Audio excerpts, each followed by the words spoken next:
think one of the comments I want to make now that we've seen these presentations so far is that there's a lot of similarities, whereby investors are looking to apply through the acquisition of real estate or something similar, but there's also some differences, some with the language requirements, some don't have it, and others is the price point.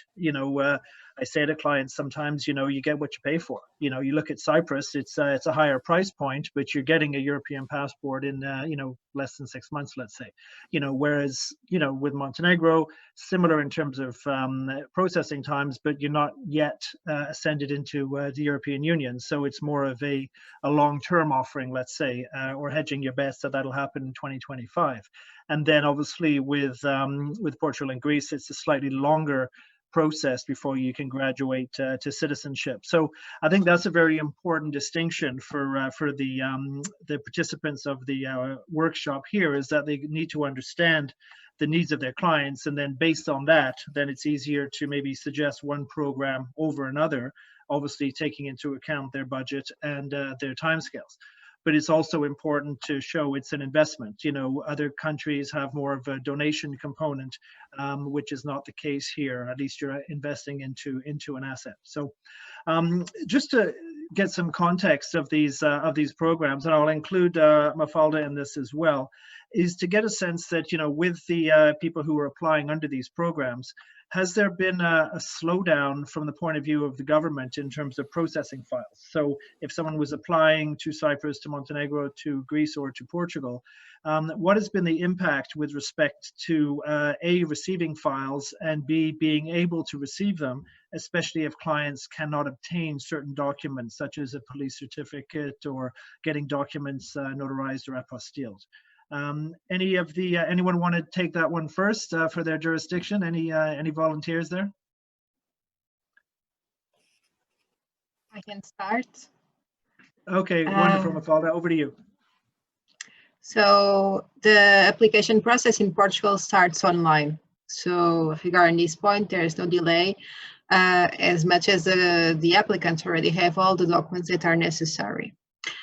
However, our government issued a statement saying that all the documents that lost his validity after 24 of February 2020 are still valid until 30 of October of this year, if the applicant already had an appointment scheduled and due to the current situation got the appointment cancelled.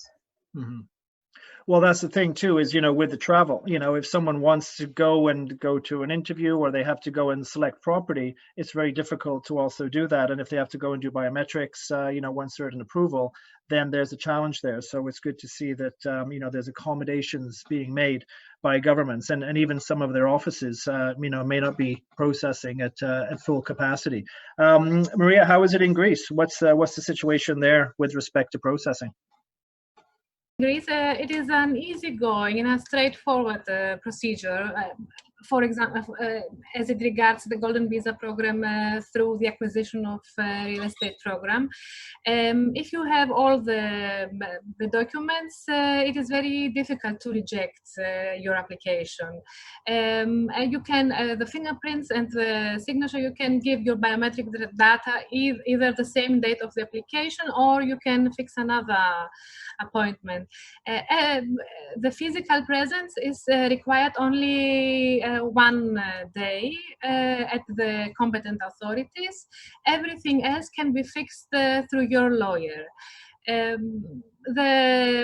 Normally, according to the law, the final residence permit can be issued should be issued within 2 months. In general, the authorities are very cooperative. When there are some documents missing, they send you a letter, and they're waiting for you in order to complete your file. A final rejection letter is very difficult to obtain. Mm-hmm. If you have both, okay. Of course, you must have your contract must qualify.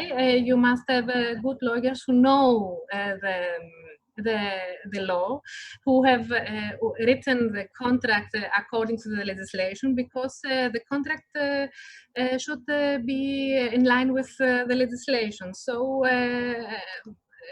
some qualification must be met and checked by the professionals.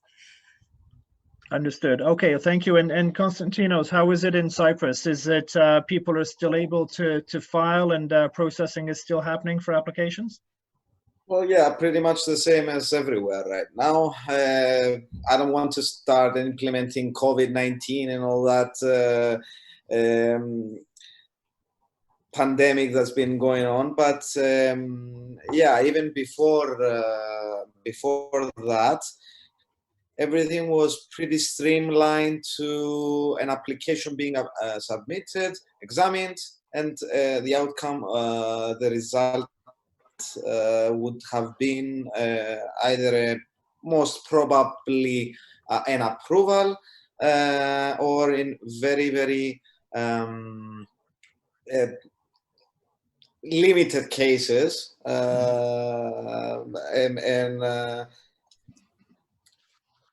a much more in-depth view of that application and denying of the citizenship. Having said that, however, from my experiences, along with what we've been watching happening, at least with Cyprus and Greece, is the fact that our clients and people around the world that wish to obtain a second citizenship are encouraged, and we also do that as well, to directly invest rather than apply for a residency permit, moving on to the 7-year plan that will give them that the passport. Therefore, we need to keep in mind that the safest and best way for an individual with his family and whatever that gives us an incentive to apply for a citizenship the best way would be through an investment, and that investment in Cyprus, the best choice would be through a company, an investment in property and or an investment company investing in properties, stock exchange through an alternative investment fund,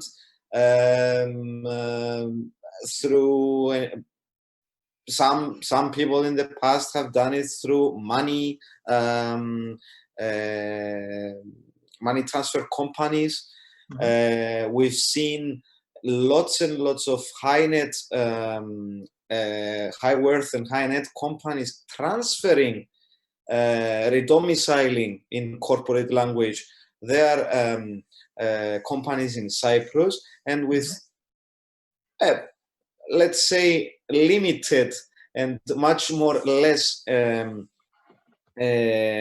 investment towards their business activities in their mother company, if I may, have substance and are now have dual citizenship or prefer to be called Cypriots at the end of the day.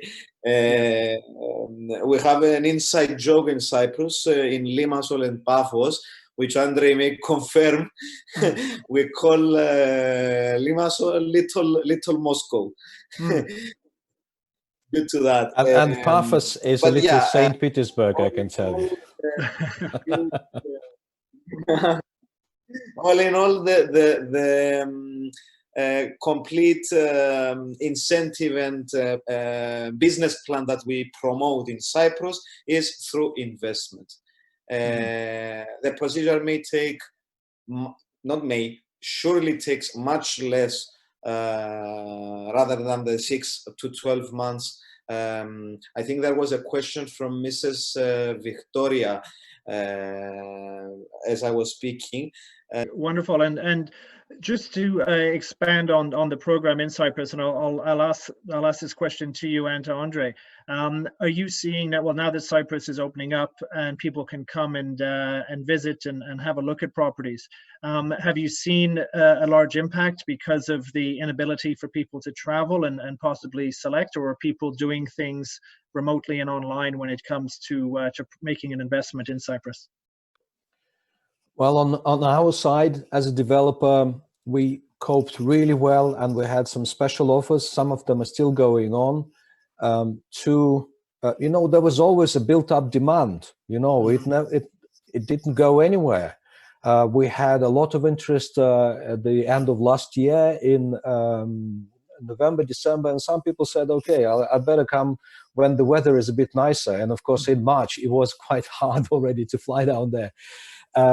But now we worked and we adjusted, and we actually had some special offers, like if you want to become a client of ours, we are happy to reimburse some of the expense for your flight, even if you're just booking it, okay? Maybe you buy your tickets for the, 15th of August or even later.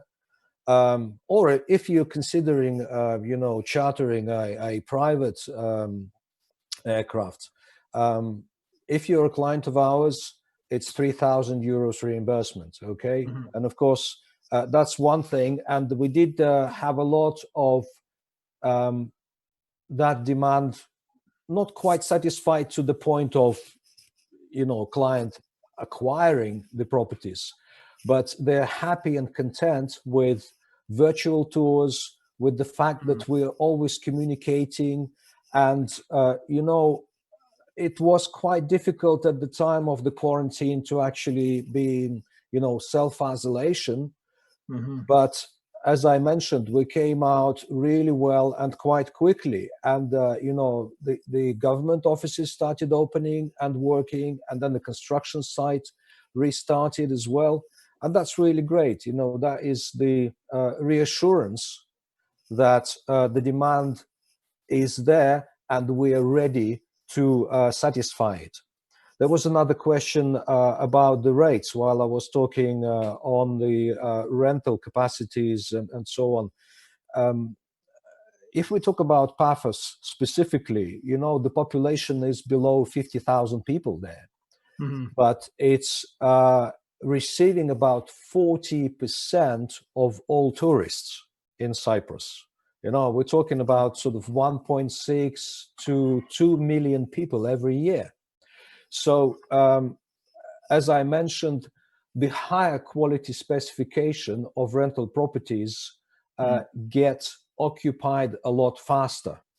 And you said there is a variety of specifications, of course, the variety of prices, and there's a high number of property developers. We value the highest quality, and that usually is in a higher demand sphere. And the return, we say satisfactorily 4% in euros, that is easily achievable. Okay, so very good. In terms of rental portfolio, 4% is what we sort of, that's our target, a little bit above. If you don't want to use our management company, then you could probably achieve gross a lot higher, but then you have to spend yourself on managing and advertising. Okay, thank you. And just trying to keep us on our schedule here. Jerome, I haven't forgotten about you there in Montenegro, but I've just wanted a very quick comment for you. Obviously, Montenegro has been one of the success stories as it comes to dealing with COVID, which is great to see. Obviously, with the requirement that you purchase approved real estate, either in the north or the south, for a while it was only one option in Kalashin, which was limiting inventory for people. Obviously, now we're starting to see more coming to the market. What's your view of what's going to, what sort of investment options are available for investors coming into Montenegro, and are you expecting to see a greater amount of inventory as it relates to, I guess, satisfying that total number of 2,000 units that would eventually be purchased? Yeah, thank you for the question. You hear me? Yeah, Well, let's be frank. I mean, we are the new kid in the block. This is the latest program which arrived, and after all the preparation work from the government to set up and fix the program, which happened up to December last year, what happened? The pandemic. So actually the program hasn't taken off yet because we didn't have any time to market it properly. So yes, the program is very exciting. There is an important demand apparently, but it came at a moment where the conversions have been very slow, and the pandemic has slowed down all the application process. As everybody knows, it was announced. Up to today, we have two official citizens and their family who got their passport on a total of 2,000 applications up to end of 2021. So I would say the world is ours. It's open. Definitely on the real estate side, the potential clients were wondering what is on offer.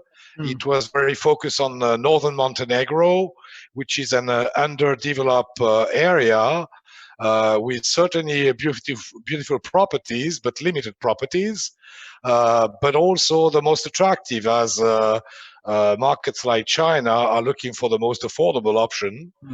As for them, the key motivation is the visa-free access. Now that Montenegro 3 weeks ago have been declared the safest country on the planet, obviously it has opened up a bit the horizon, and the developers are back and courageous enough to now go ahead with the projects, because the projects are there. They are just not approved yet.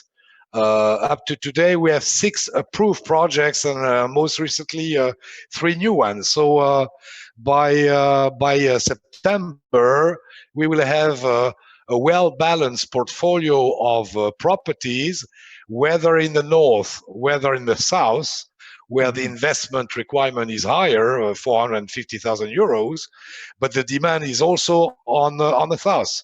So we'll be able to offer investment options, so we can only be positive on that. The demand is picking up. The process is only on 6 months. We only hope it stays within 6 months, and the applicants do not have to come at the beginning. So they can also remotely select their properties. We are here to advise them and direct them on what properties can be the most profitable or the most interested to invest in. Very good. Yeah, I think everyone's watching Montenegro closely to see when it finally breaks out of its shell, in terms of having the property and being able to properly come to market. So, and we're one of them as well. So it's very interesting to watch and see. Now, when you look at the US, obviously you have the EB5, which is going through a whole change and has had an increase, obviously, in levels of investment. And then you have the L1 option, which, President Trump has just basically stopped, amongst the H1Bs and the J1s and such. So there's some risk if you were going to look at, say, the L1 or the EB5, whereas the 2 seems to be a lot more stable. So I think when you are speaking to a client and they say, look, my end goal is the United States, then you can, and if they're from a non-treaty country, then you can look at these options. Jerome, are you seeing when you're speaking to clients applying for Montenegro, is that one of the reasons they're selecting the program is to have that access to the US, or are they looking at it more from a European citizenship perspective? Or is it a combination of both? Well, I think it's more, they are looking more at the European access. So we do not have so many cases, you know. I mean, looking at the citizenship to jump into a business visa in the USA.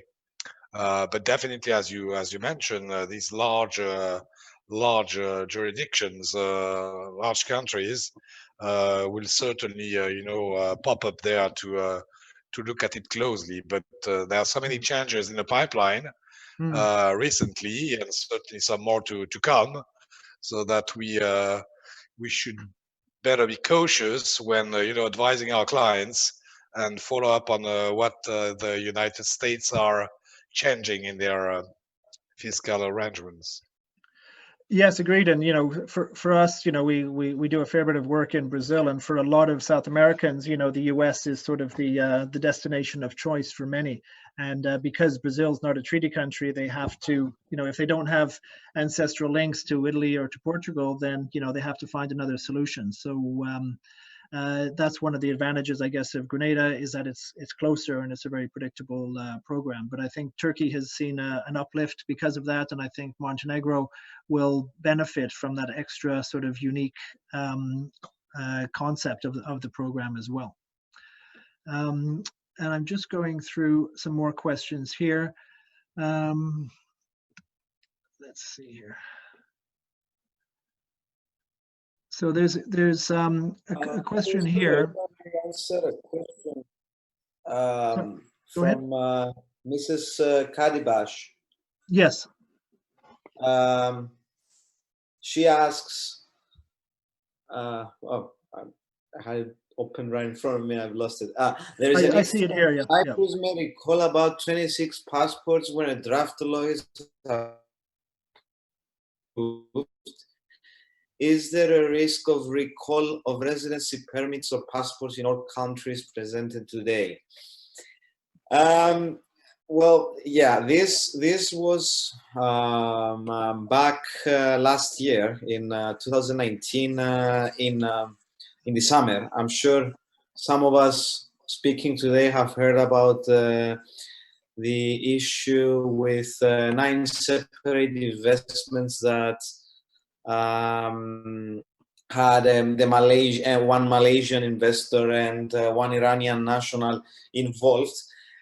These 26 passports were basically 26 family members, 9 Russians, 8 Cambodians, 5 Chinese, and the Malaysian and the Iranian, as I mentioned. Cases like these are often used by critics just to call for Cyprus investment programs or citizenship programs, or even other countries' programs to be stopped. This is the fairest comment I can give on that question, because instead, quite the opposite really. It's because these investment programs exist that give that element of being benefited as a criminal or as an investor trying to manipulate or take advantage of the government in luring your investments and all that. So yeah, quite the opposite.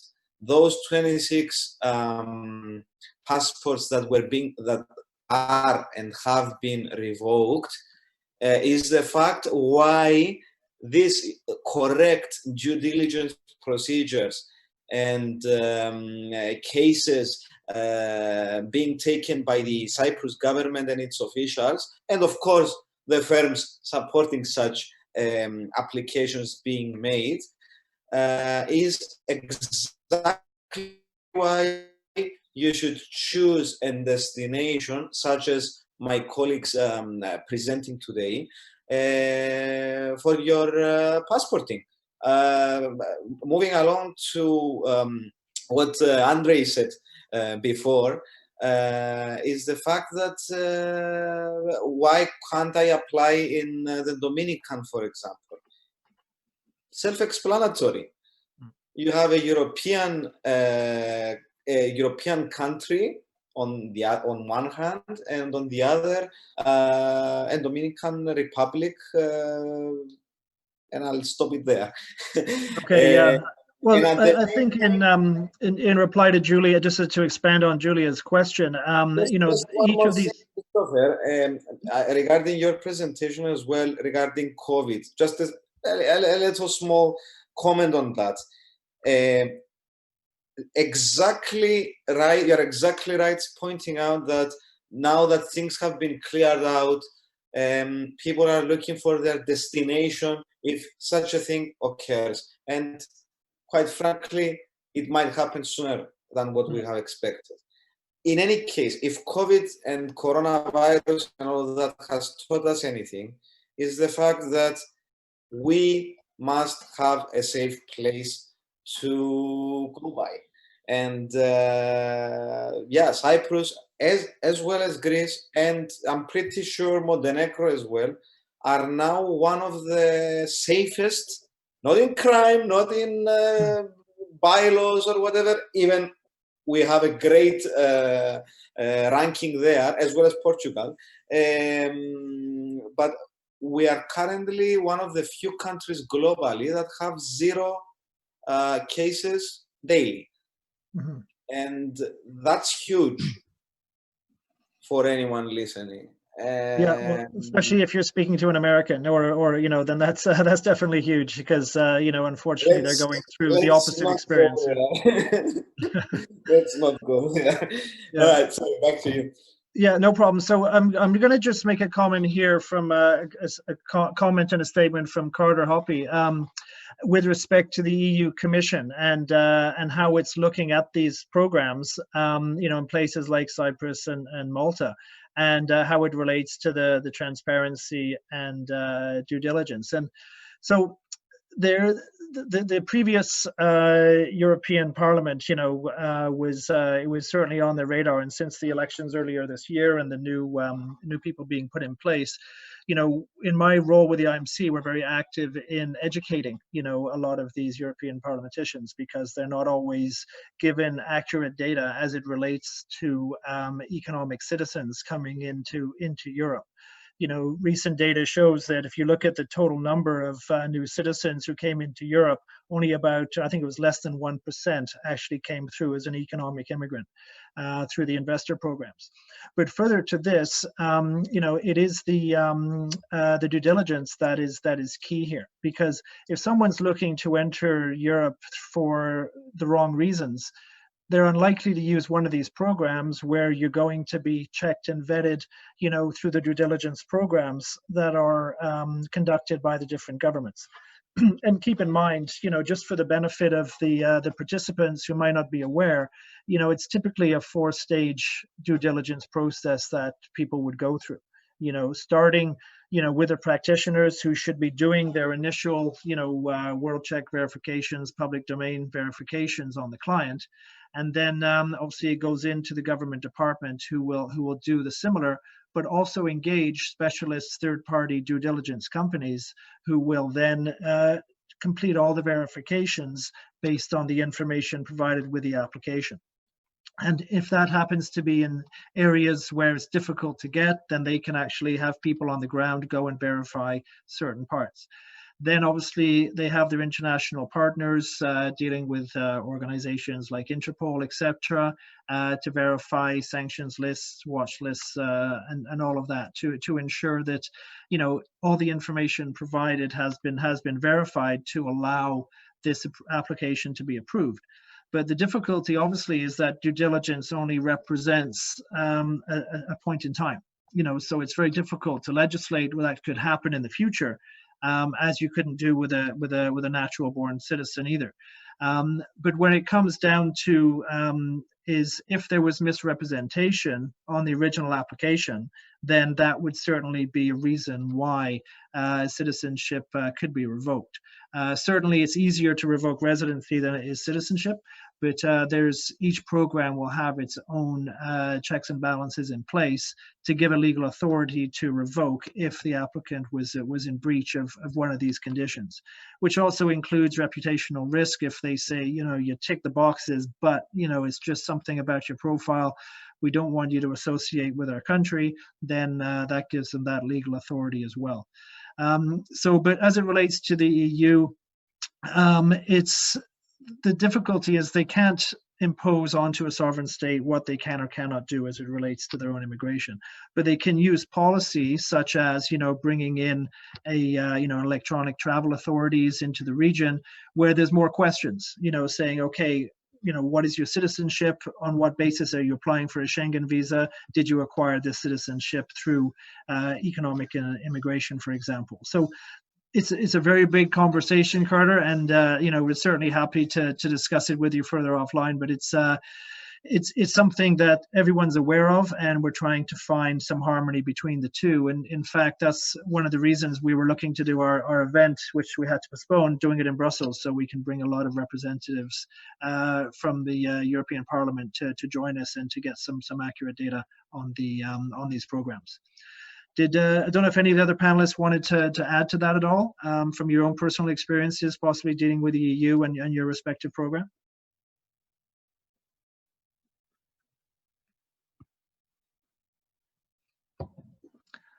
Okay, I'll take that as a no, and if anybody wants to jump in, no problems at all.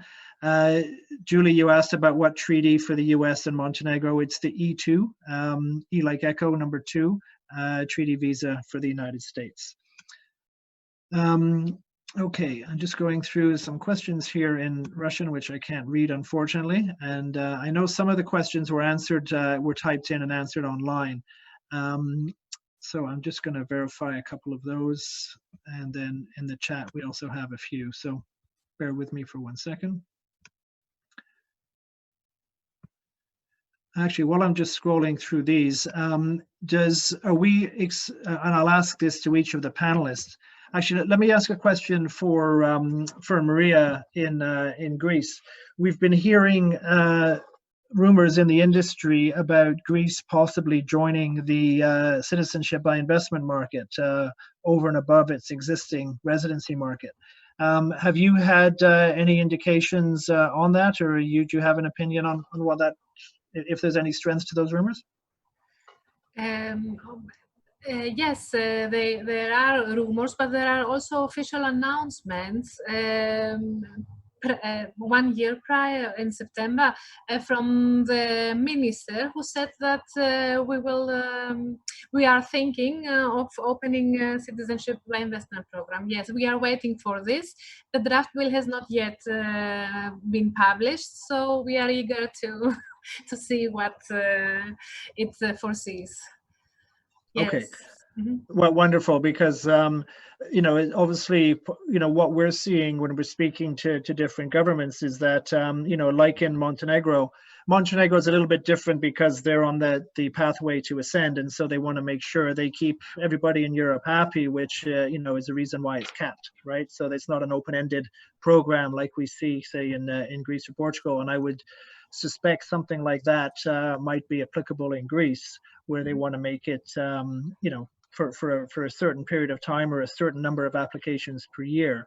And I think that's some of the guidance that we might be seeing from Europe as well. And certainly in Malta, they're coming up to their cap, and we're expecting a revised program from them, in the coming months, which will likely be more restrictive than it currently is. So it's very interesting to see how these are evolving, and it's always good to get intelligence from on the ground. So what you're getting there in Greece. So I can say for the Golden Visa program something which is certainty, because this is already law, that we are waiting for the ministerial decision.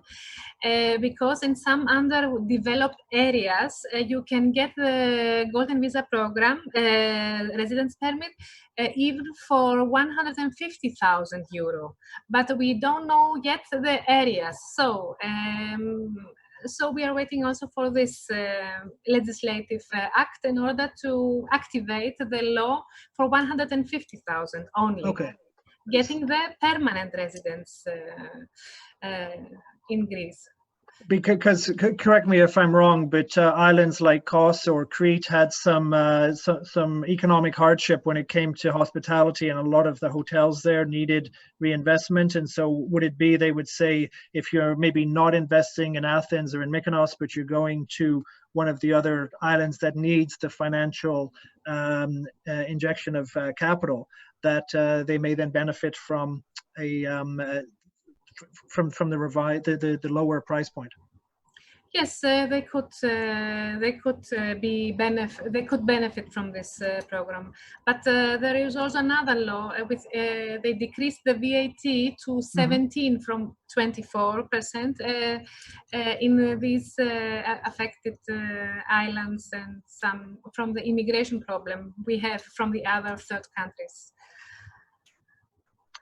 Very good. Thank you for clarifying that, Maria. And I'm looking. I have a comment here from Tanwir, who's in the UAE, and you know, he's doing a comparison between you know, Cyprus, sort of north of 2 million euro, versus you know, Dominica, you know, at 100,000 US in the Caribbean. And so, you know, that's what the point we answered before, Christopher, regarding two different passports and why should the price justify the purpose.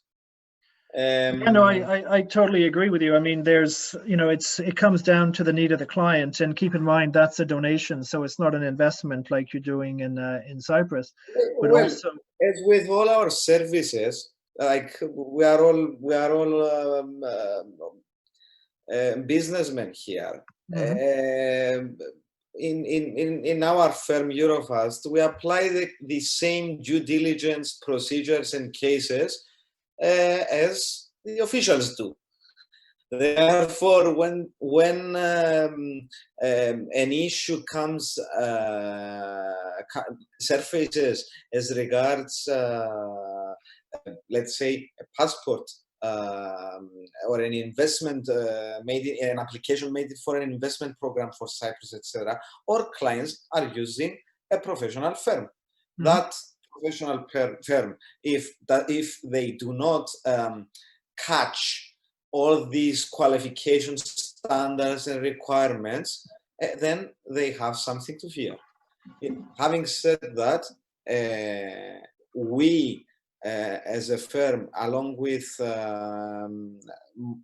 most of our clients, or all of our clients that we have proceeded in applying through the investment program, have no problem whatsoever into explaining, for example, that, listen, the fact that you cannot provide a clean criminal record for this and that reason, maybe you have a similar name with somebody else. Or you have some adverse media, let's say. All of these are, of course, European regulations, not to mention that these European regulations were inflicted and imposed from the United States. So having said that, all of those performances, if I may, in terms of due diligence, are directly applied in the official due diligence way before the application is submitted, for that exact purpose, to protect and save and safeguard the investors / clients' money. I don't see the purpose of pushing you into investing when I know as a fact that you will face difficulties here and here. In the same way that my colleague Andrei will not sell a property when when his firm knows for a fact that there might be complication into selling that property. Therefore, we are not picking up our clients. I'm not saying that. I'm not saying any of that. What I'm saying is that these due diligence procedures work well in terms of promoting each country. And it is my opinion that Cyprus has evolved from being a small island with a sun of, it is 6:30 in the afternoon and it's around 37 degrees outside, to a country that is multicultural, multinational, full of business and investment, without the flamboyant, talkative issues that many other countries have. I know I speak for Cyprus, but same goes with Greece, with all its problems in the past few years. Same goes with Montenegro, same goes with Portugal. I mean, all of us have implemented the investment program not because we are looking for money, because we are promoting our countries into showing people all around the world, especially big countries, huge countries such as the United States, Russia, China, India, and so forth, Australia, that, yeah, the safest place in the world right now are these countries. Are the safest place for your investment are these countries. The safest place for your family. And along the way, the safest procedure to undertake is this. Yeah. No, I agree, and I know we spoke about that earlier. It's finding the overall solution based on the client's needs, and one client maybe just wants a travel document, so the less expensive options in the Caribbean might be a better solution.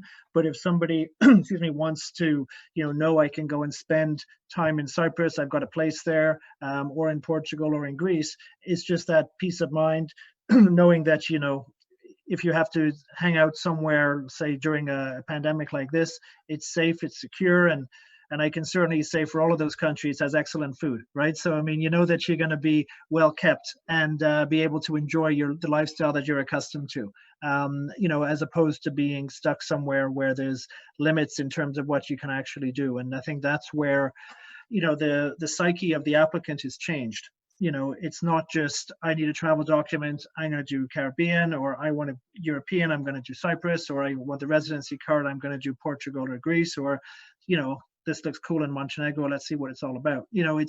It's really customizing things, to the client's needs. And then once we understand that, then the right program can be provided. But as I mentioned earlier, people are looking at a much bigger picture now, and that can impact. They may say, look, I'll spend more to go to Cyprus because of all the benefits, or I have confidence Montenegro is going to ascend, so I'd rather make my long-term investment there. But it all comes down to, again, what we're hearing is, if something goes wrong in the world again, where can I go? Where can my family and I be safe?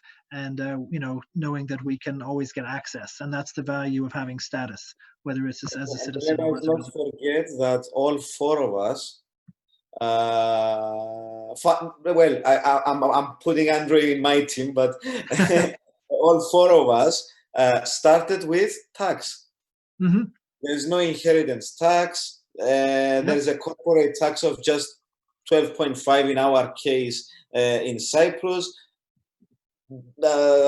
Tens of like 60, 70, 80 double tax treaties between each country and amongst us as well.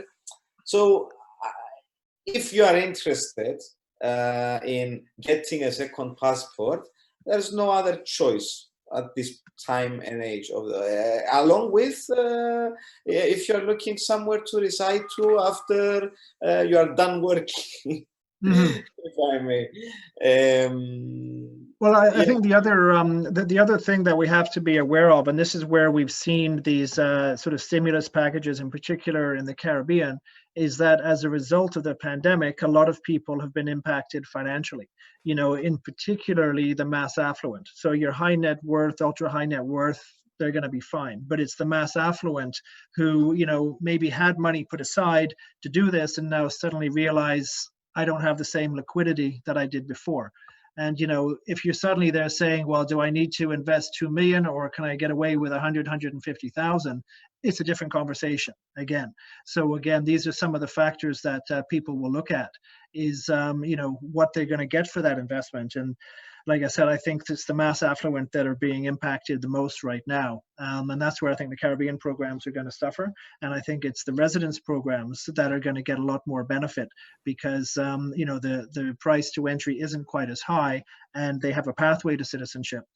Places like Malta and Cyprus, as I said, the high net worth, ultra high net worth will still have that that amount of liquidity to participate. So it's interesting watching the shift in terms of you know, which programs are suddenly popular and for different reasons.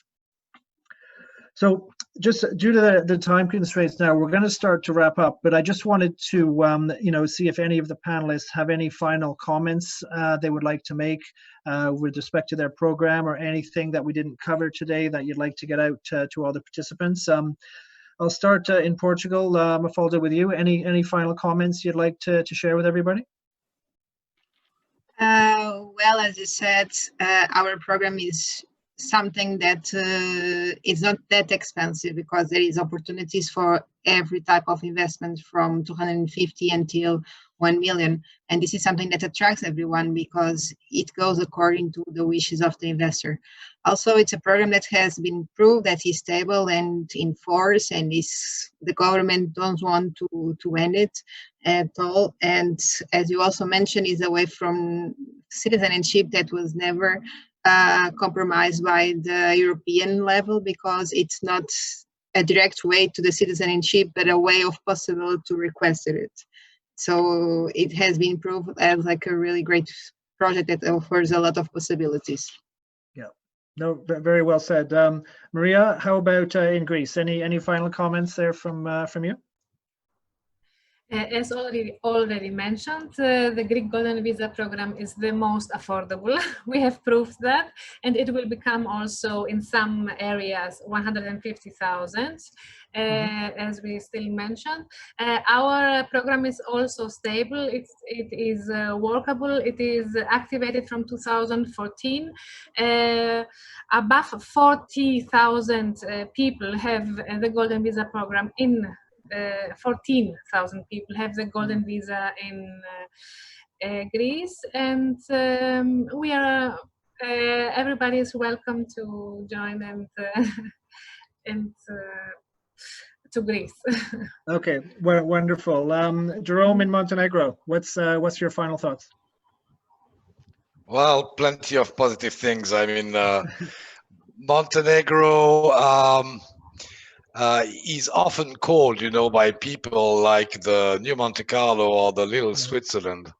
Hopefully that's the objective. But having said that, tax are low, the program is very affordable, and again, Montenegro can serve as the ideal, an ideal regional platform for business. As nobody should forget that we are in the Balkans. All these are strong emerging markets which didn't take off yet, but which offer a lot of opportunities. And Montenegro is really a solid, consistent place to be and start developing a regional business while having the citizenship. Wonderful. And Constantinos, final word from you in Cyprus? Well, my final word is, my final comments are that just as I started my presentation, Cyprus is a jurisdiction of choice, whatever that means. It's you choose to come to Cyprus either for its sandy beaches or the sunny weather or the ancient ruins and all the history that Cyprus has to offer, or business. All of these are what I call incentives.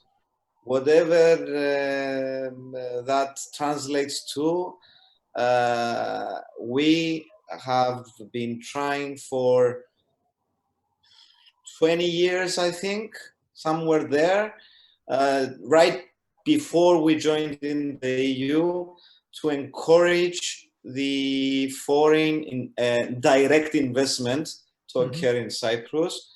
And several years later, we are proud to say that we've made it. This is another example that we've been watching because we were close with Montenegro. That is going to explode as well, because they are doing it right. That's the difference that separates Montenegro with other countries at the moment. And the similarities with Cyprus as well are vast. And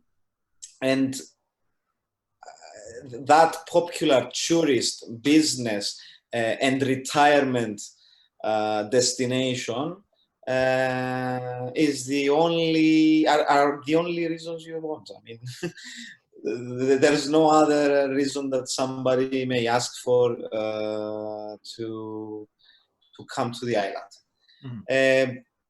I think I will pass the mic to Andrei to have his final words as well. Yeah, we'll finish up here in Cyprus. So today, thank you to all the participants who bared with us for so many hours. I think it's 3.5 hours right now, and yeah. Thank you, Constantinos, and Andrei, over to you for your final comments as it relates to Cyprus. Thank you, Christopher. My message will be actually in 2 languages, so our interpreters who worked really hard, they don't need to strain over this last minute.